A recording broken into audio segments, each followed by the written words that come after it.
సాధారణంగా ఇళ్లలో వ్యాపార వాణిజ్య కేంద్రాల్లో దొంగతనాలు అనేది జరగడం మనం చూసి ఉంటాం. అయితే ఇప్పటికీ మహబూబాబాద్ జిల్లాలో ఇప్పటికే దొంగలు చాలా చోట్ల వివిధ మండలాల్లో ఆలయాల్లో కూడా టార్గెట్ చేసి చోరీకి పాల్పడుతున్నారు.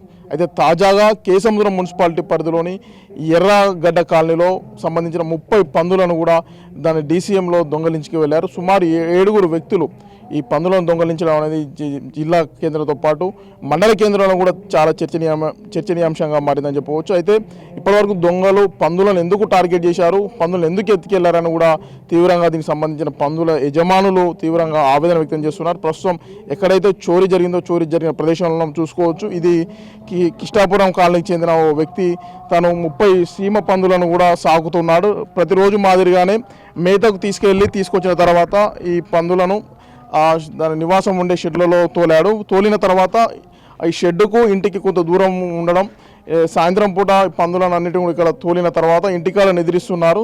తెల్లవారుజామున ఏదైతే సుమారు 30 పందులకు మేత పెట్టేందుకు వచ్చి చూడగా ఈ పందులు కనిపించడం లేదు. అయితే దీన్ని చూసి అవాక్కైన సదరు పందుల యజమాని అవాక్కై పోలీస్ స్టేషన్లో కూడా ఫిర్యాదు చేశారు. అయితే సుమారు 7 వ్యక్తులు ఈ పందులను తోలుకెళ్ళి బొలెరో వాహనంలో ఎక్కించడం కూడా సీసీ కెమెరాలో రికార్డ్ అయింది. ప్రస్తుతం మహబూబాబాద్ జిల్లాలో పందుల దొంగతనం అనేది సంచలనంగా మారింది.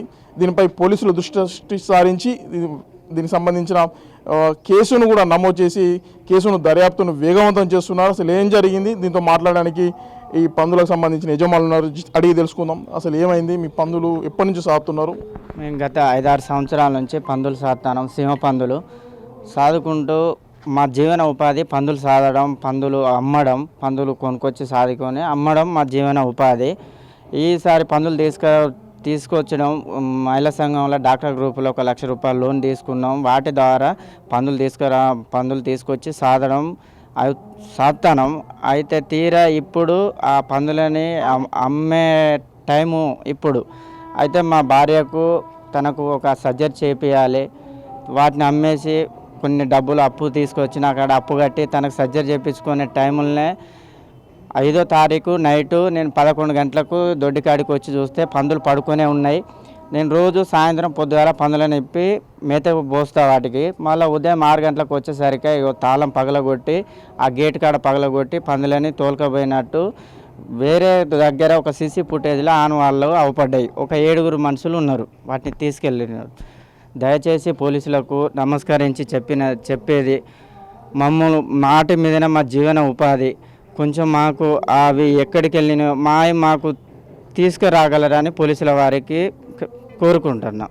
మీరు చెప్పండి, పందులు మీకు ఎన్ని ఉన్నాయి? అయితే వీటిని పందుల పైన గమనించి ఏం చేసి మీరు పోలీసులు అయితే పోలీసులు ఏమంటున్నారు?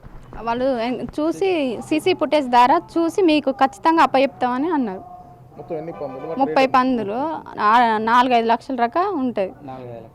అవిటితోటే మా జీవన ఉపాధి. ఇప్పుడు అవి ఉంటేనే మాకు అన్నం వెళ్తుంది. మేము డాక్టర్ గ్రూప్లో 1 లక్ష రూపాయలు అప్పు తెచ్చుకొని బయట అప్పు తెచ్చుకొని సాదుకుంటాను. అన్నం పెట్టుకొని బియ్యం గిట్లా కొనుకొచ్చి అన్నం అండి గిట్లా చేసుకుంటాను.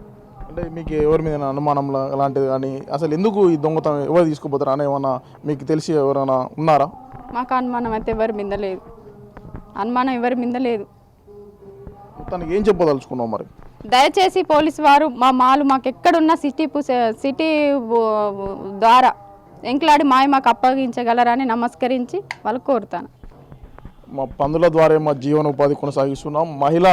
ఏదైతే రేవంత్ సర్కార్ మహిళలకు రుణాలు ఇచ్చారో ఆ రుణాల్లో మేము 1 లక్ష రూపాయలు వడ్డీ లేని రుణాలు తీసుకొని పందులను కొనుగోలు చేశామని చెప్తున్నారు. అవి అమ్ముకునే దశకు వచ్చాయి. దీంతో మేము తీవ్రమైన నష్టం వాటిల్లింది. ఇప్పటికైనా పోలీసులు కేసును వేగవంతంగా చేసి మా పందులను మాకు అప్పచెప్పాలని కూడా బాధిత యజమానులు కూడా ప్రభుత్వాన్ని కోరుకుంటున్నారు. వీడియో జర్నలిస్ట్ వీరేందర్తో యశ్వంత్, బిగ్ టీవీ, కేసముద్రం నుండి. For more videos like this, subscribe Big TV channel.